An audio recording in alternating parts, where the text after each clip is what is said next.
Thank you, Bill. Thank you for the support and the kind words. And Sharon, I probably had notes in front of you, you just didn't see them. She was a great teacher, and not only was she history, but some of my memories are the class where I learned to be a silversmith in the back corner of the class. There was a community experience class, but it was an opportunity for me to be an entrepreneur.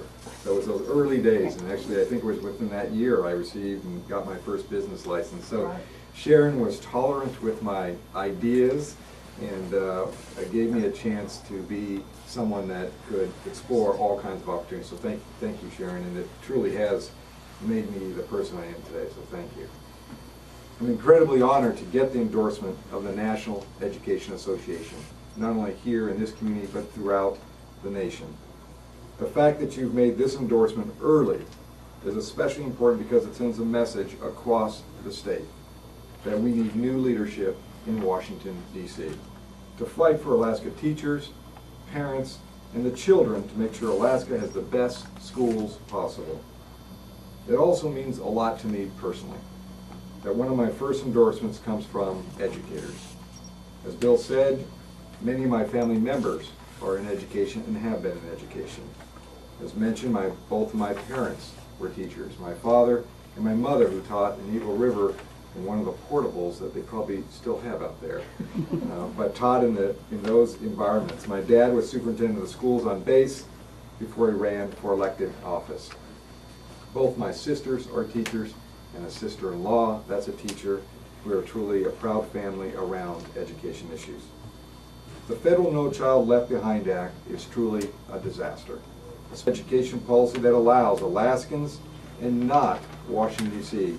to decide what's best for educating Alaska's children. We need an education policy that restores local control and accountability. We need an education policy that represents community values, and we need an education policy that focuses on helping all Alaskan children achieve their highest academic potential. As Sharon can tell you, I was probably not one of those students that really enjoyed testing. And who knows, with the laws today, I might have been one of those children left behind if I had all those tests to do today. But luckily, back then, I had great teachers and a great school system that recognizes each person's ability and capability. We certainly know that cookie-cutter policies don't work in Alaska.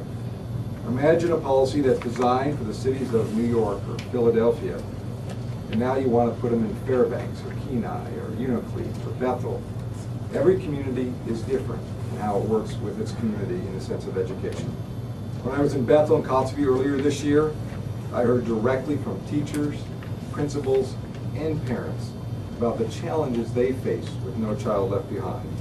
Just providing good housing and training for teachers in rural Alaska is one of their highest priorities, and is difficult in most of those communities. The latest that I will also demand, for example, the millions and billions, literally, of supplemental funding that the federal government promised when they put this act into place, instead of leaving our communities on the hook. And I'll work for the vital preschool funding, because I have to tell you from personal experience, when you look at all the different states around this country, and this is one of the few that do not have preschool funding, it is amazing to me. As a parent of a 5.5-year-old, I see the power that early funding, early education for our young people. When I was in Bethel, a teacher was talking to me about the impact it would have just to make sure that young people from 3 and 4 and 5 had early education before they entered into kindergarten, the impact that they would have as they moved on in elementary school.